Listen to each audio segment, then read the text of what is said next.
Welcome back to the Balance Health Information Podcast. I'm your host, Samantha Lugine. I have a special guest, Clara Ehrman, with me, longtime friend, and of course, HIM professional.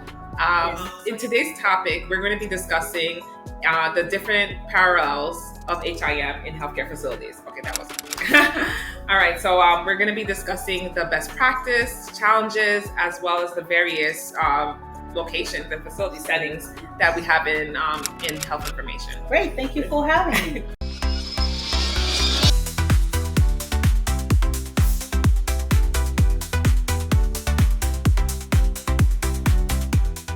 So I know a lot of places I know a lot of individuals do not know HIM is not only in just a centralized location of hospital. We are in nursing homes. We're in outpatient settings. What else is out there? We're everywhere. We are everywhere. We are everywhere. The department might not necessarily be called HIM, but we have individuals that actually do the functions of an HIM person or an HIM professional. A lot of times it's not called HIM, and a lot of times it's called assisting administration or whatever, you name it. But many of those individuals are really dealing with what has to do with HIM, the records, the information. And when we talk about the records, remember, the record is not just a file. It's the data is so many different places that we deal with the data. Yes. So, and I think that's key thing. We're not paper. We're dealing with data, and everything about data is here. Yep. So. Yes, that is very true. Data could be found in so many different areas. The data is no longer what you used to have, a file that contains all the information about the patient. If you wanted to know anything about the patient, you had to go to that specific file. Exactly. Now it's not like that anymore. The data lives in so many different places. It's more shareable. It's not. Which is what I love. Which is why I tell you guys I'm allergic to paper, because it's not accessible. It's not as accessible as a electronic system, and that's why I prefer that process. So when we talk about having data so accessible, we have to talk about the quality, and we have to talk about the integrity. Absolutely. I think this is extremely important, and I don't think we talk about this enough. It is extremely important that when we collect data, the data is quality. How do we ensure the data is of quality? Well, think about this. We have so many different professionals entering documentation of the patient's health record. A lot of times you're going to find inaccuracies because many times the clinicians, the people that are documenting, may not necessarily look at the data that the other professional entered. And I think it's important to have, that understanding that when you are documenting, you are not clinicians, but we do see a lot of the information that is entered by some of the clinicians might not necessarily be accurate. You're going to have one person documenting the individual as male, so you're going to have another person documenting the patient as a female. Yes. Or let's say the individual doesn't identify with any of those genders. Exactly. You have to consider that. Again, the data might not only live in one system, and having consistency of the data is part of data quality. You have consistency in the data, regardless of which system you are capturing the data. It needs to be consistent in order for the data to be of quality. Yes. So when we're speaking about like quality and the information, and I know you said sometimes there could be contradictory statements, or even with I don't know if I've seen, because I've coded a few charts here and there, and I will see that the admission diagnosis is one thing, and then it's another, and it's like, okay, as a coder, which one am I going to put as the primary diagnosis? Right. So we want to ensure that we have to physician query those providers. Please provide me with the most accurate information. I've worked for teaching hospitals, and it's really the medical student documenting, and then the attending, the licensed physician, is best practice, supposed to review those documents. And I'm seeing the discrepancy in that it causes a lot of confusion. So it does. There is And not only causes confusion, but if you think about it, it's not just about the confusion, it's going to be errors, medical errors. Exactly. When someone, that's why you're going to see that when a patient is having surgery, the same question is asked over and over. And it may sound redundant, but there's a purpose to the madness. There's a purpose to that, absolutely. And we should not forget that.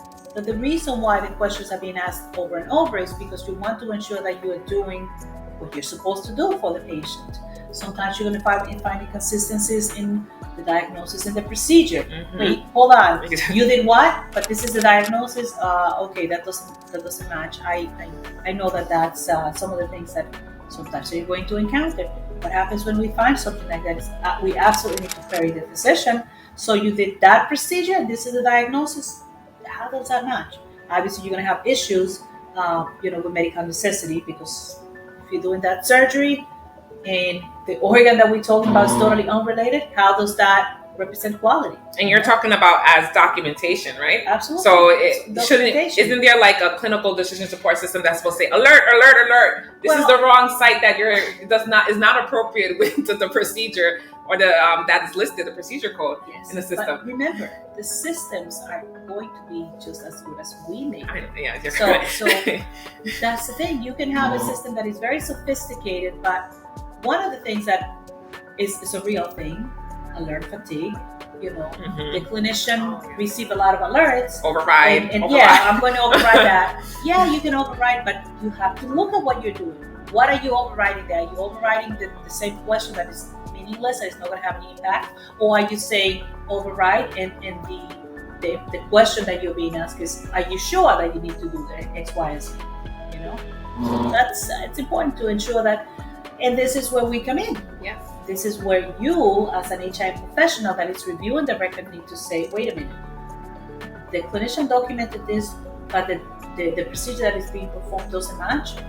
That's where we come in. That's where we have to make sure that we query the physician or whoever's the person that we need to query. If it's not a physician, it's a nurse or mid-level practitioner, could be.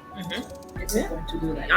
Interoperability with the information. Okay. So having that so basically ensuring that the data is quality and interoperability. So we're talking about different facilities. So we can have the patient going for continuation of care to their specialist or to their PCP or to another hospital for a second opinion. And having that information, like that HL7 speaking the same language, it has to be a standardized information. I know that you work for hospital setting. You work for outpatient settings as well? Am I right? No, it's inpatient, but it's a different type of setting. It's a different type of setting. I've only worked for insurance companies, and majority of is hospital settings. Right. But I have worked with other facilities that do need the information for their patients, such as like the specialties in cancer, outpatient cancer facilities, ophthalmology. Right. So there's a lot going on right now when it comes to data exchange. As I mentioned, you're not only going to have interoperability within the organization, making sure that if you have 2-3 different systems that they can properly communicate with one another. And a lot of times it comes to the language that is being used, the terminology that is being used. But when we think about interoperability, we have to think it's not just about 2 systems within the organization, but from one system to the next. Exchanging information, sending information. When we talk about health information exchange, some of the challenges that you're going to encounter with health information exchange is that, let's say you collect data about a patient, and that data is transmitted to the RIO, to the HIE, and then the data is corrected. How do you transmit that data? Exactly. What systems do you have in place to ensure that the updated information is actually transmitted? It's being stored properly. It's being updated. When you don't have those systems in place to ensure that if I documented this individual as saying, let's say, is African American, but now we realize the patient might review the record and says, wait a minute, you have me listed as Caucasian, but I'm actually African American.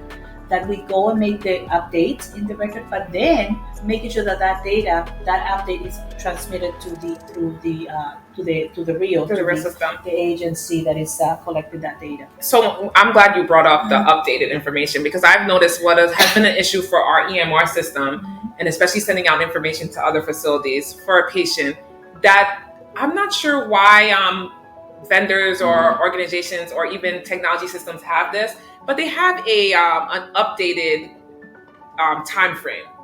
The document can only be updated within 60 days, and then after that, the information still it just remains the same, which I think is dangerous and irresponsible to have that. I believe so. I know I have gone into facilities and said, turn that off.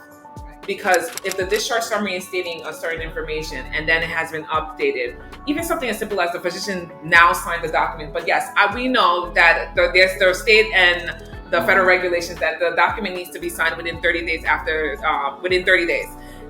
the patient is discharged, right? Sometimes, because providers do get busy, so I don't want to, penalize them too much for that. But the document is not signed until after that 30-day frame. So not having that document being able to update is kind of like, I'm not sure why anybody thought, okay, let's put a stipulation that occurs. So with the information exchange, I'm sure there is do you want them to have the providers in compliance, that you want to put that rule in there, but sometimes it's just not realistic and it's actually hurtful. Right. I agree. It's again, the information that we're talking about is not just about clinical information, but it could be demographic information. Sometimes you may have the wrong social security number. The last digit is wrong, or one of the digits is wrong. And if you need to update that information, you should be able to do it regardless of it's 60 days, 90 days, or a year, whatever. And then it should be able to transmit into the next system. And update the system, absolutely. So I've always found that issue. You said demographics. We also have issues with patient name. You mentioned sex. There's birthday that could be incorrect. And you can imagine how many times I've had patients come in and say, my birthday is wrong. Right. Or it could be any kind of those dates are wrong. And then it's been years later. Right. And then we're having an issue to now update that information, but the system states that it will be going forward. It does not backdate. Yeah. So that's kind of an issue. Again, there's many challenges that we're still facing. We thought that with the implementation of medical records, electronic medical records, all the problems are going to be solved. That's far from the truth. Because now we have the data, in a way, if you think about it, when you had a paper record, it was in one place. You could do it right all in there and it was done. It was corrected because you have it in one place. But now that the data lives in so many different systems, you have to take in consideration that when you make the change in one system, you should be able to update all systems. We are not there yet. I think, we are working towards that. We got some ways to go. But we definitely have some ways to go to ensure that we have a system that it can communicate, throughout, without just in one facility or from one facility to the next. You should be able to do it anywhere. Yeah. So, a universal health record system, let's say. Does Europe have that? No. Or no? Canada. Canada has universal health record system. Honestly, I'm not sure. I believe Canada has universal health. Not sure. That's a good topic. That's a good topic. Thank you for bringing that up. Let's research and talk about it. Maybe you find somebody that knows a little bit more, and we can discuss that. Yeah, but I am interested. How does the universal health record work? Yeah, that would be interesting. I don't know.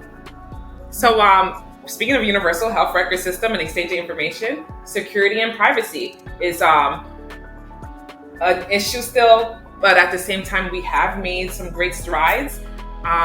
We have to think about data breaches. We have to think about cyber attacks. We have to think about all these things. Oh, yeah. HIPAA. We have to. All those things have to be incorporated when we're talking about different information being transmitted from HIM to different departments, different facilities. I do find that a lot of times, many of the issues that we find. We all know that when you click on that wrong link, you can bring anything down. Who knows? Yeah. But I think we need to promote more and make it more. It's not just if you made a mistake, if you click on the wrong link, oh my God, you're going to be terminated, you're going to be fired. Exactly. It should be more an education. That's what I agree. And obviously make it clear to everybody, you do not want to click on the wrong link. You definitely don't want to do that. But if you did, don't be afraid to call IT. Don't be afraid to call the people that you need to let them know. Mm-hmm. It is easier if you do it that way. A lot of people, they know that they click in the wrong link and they will be like, oh, I don't say anything. I hope that nobody finds out that it was me. But eventually it comes out. So It's best to educate the staff about the importance of being transparent and being able to say, you know what? I received an email and I clicked on the wrong link.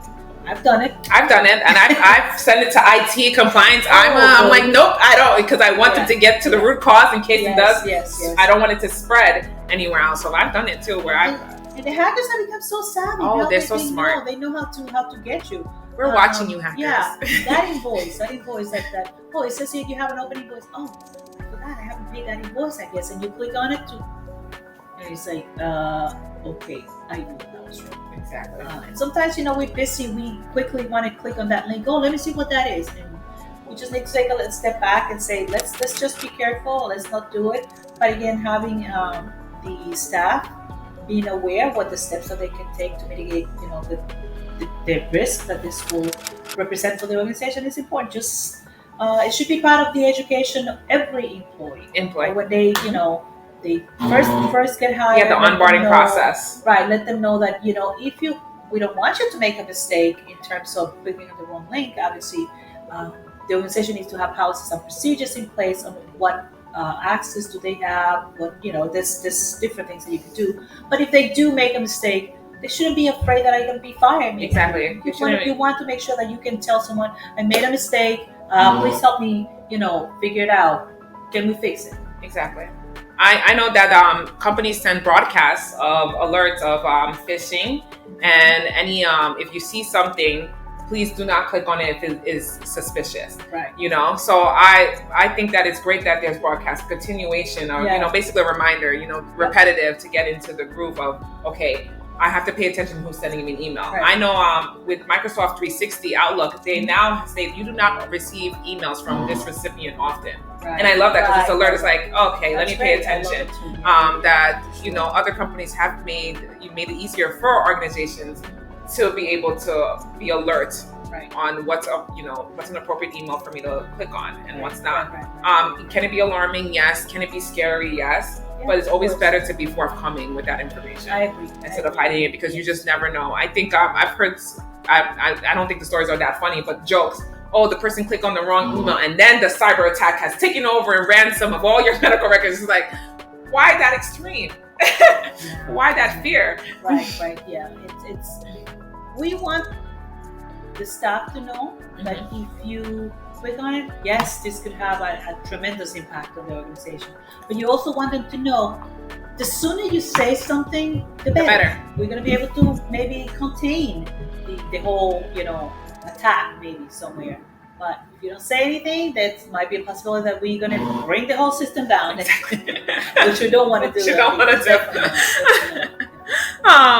So when we so of course we can't talk about security and privacy without regulatory compliance, and I know that's your expertise. Yes. So when so discussing that, any challenges with creating the regulation process, and who do you work with? Do you work closely with IT? Like, I would like to know all of that, because I feel like IT. I do, and at times people think I work in IT. I'm like, no, I don't work in IT, but I do a little bit of here and there. The fact that I guess I have some technical skills and can help people, like, okay, helpful. I forgot my password in this system. Okay, hold on, I can reset your password, whatever. So people think I work in IT, but I don't. or I might log into the system remotely. Okay, click here, click there. Oh, the IT person, the IT girl. No. But I help a lot. So when it comes to regulations, we all have to follow different regulations, obviously, federal and state regulations.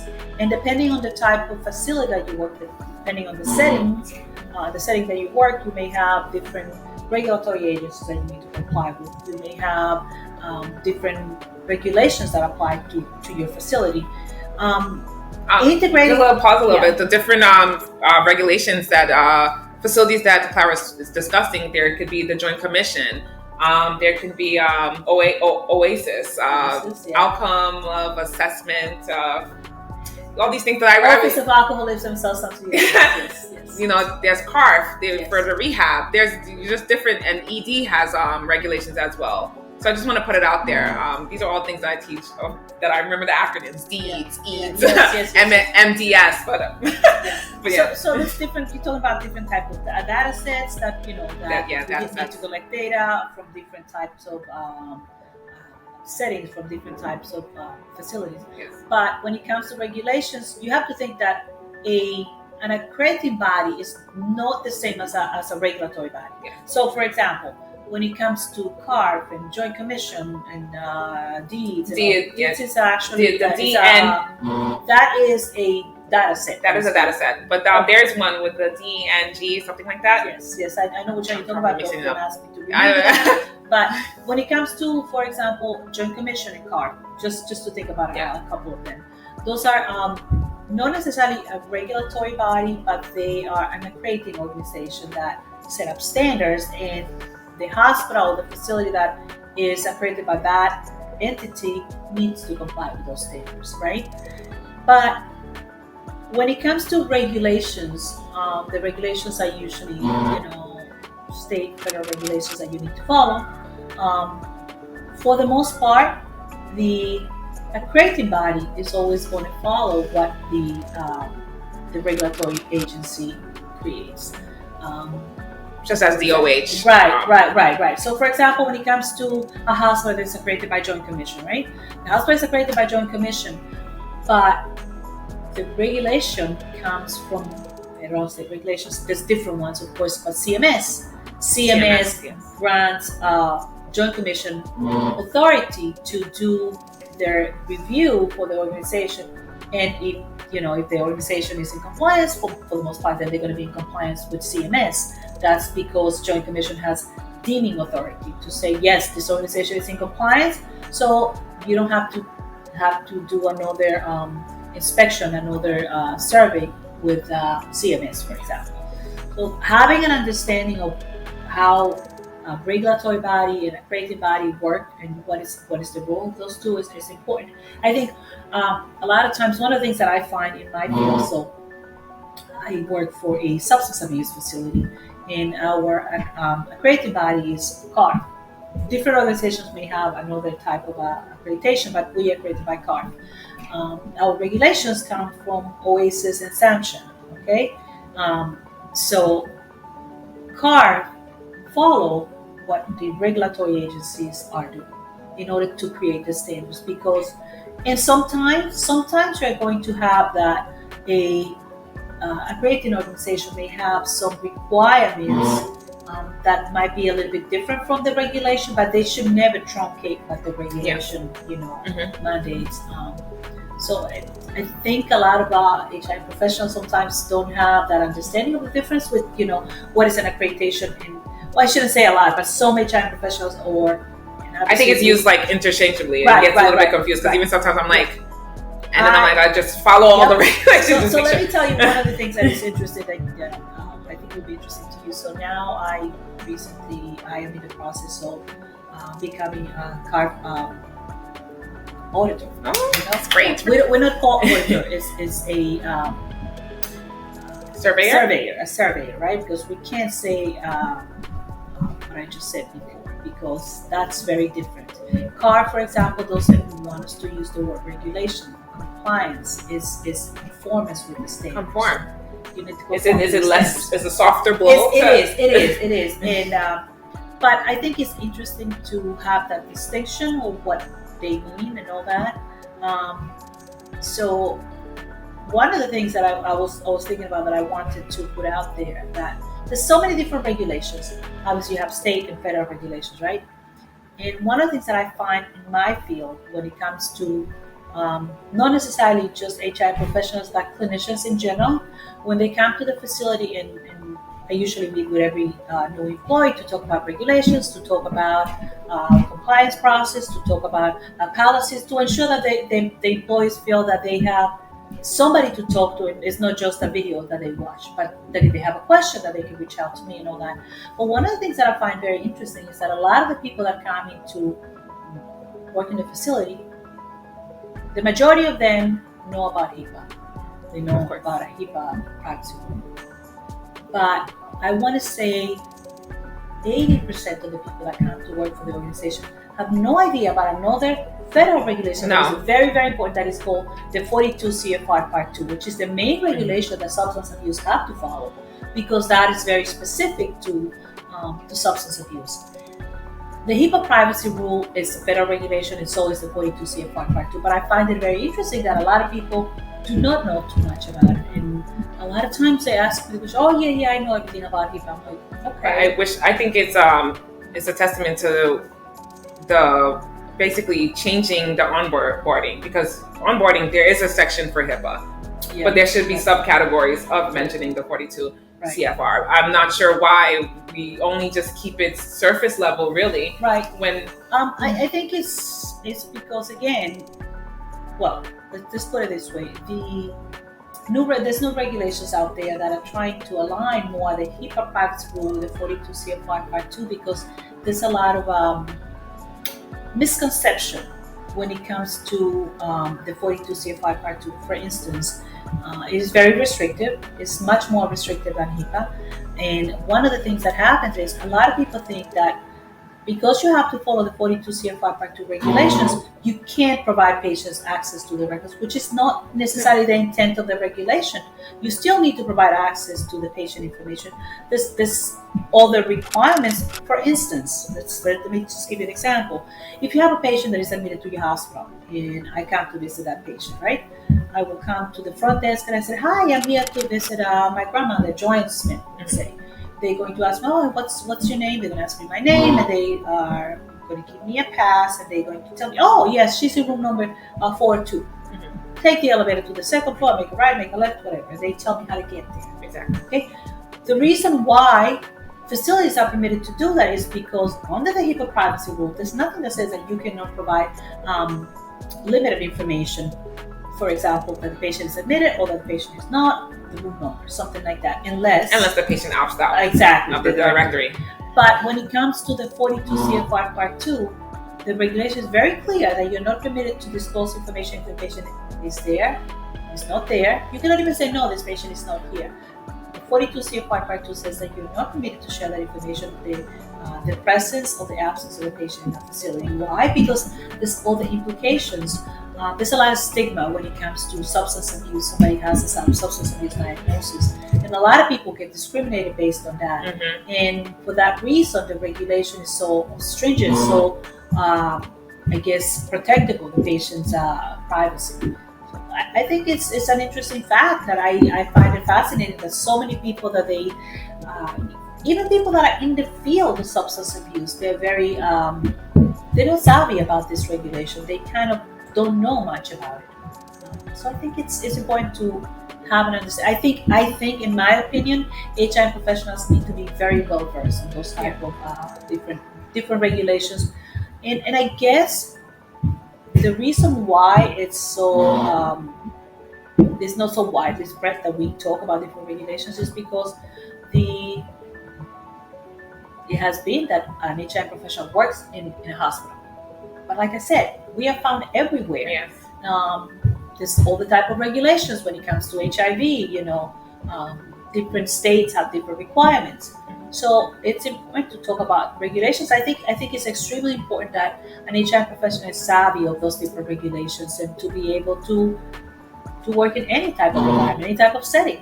So I think because we do have a section in the HIM program, the HIT program, of corporate compliance and health, legal, and reimbursement and all that. I think that should be more embedded because I don't think I've ever recalled teaching that in my other programs. I mean, I do more in HIPAA and the privacy rules and but I haven't really dived into it, to be honest, with students. And even like I said, when we're doing onboarding for staff, it's not really dived into it as well. It's kind of something you learn as you go. And I think it would be best to at least speak more about it, make it more common that is, I am familiar with that regulation. I'm not too much in the known of the detail, but at least I know of it, that I know that I can read and research it in greater detail. Actually, one of the things that we do in class and in the program, one of the things that we do is I believe that don't quote me this, but I think in the law and ethics course we do have actually a project, because I remember designing that project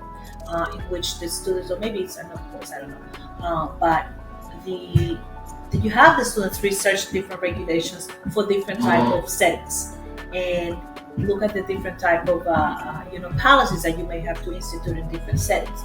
So putting that out there is important for the students to practice, for the students to become familiar with the different. We're not going to know all of them because there's so many of them, so many regulations, but having an understanding of some basic regulations is very important, I think. Yeah.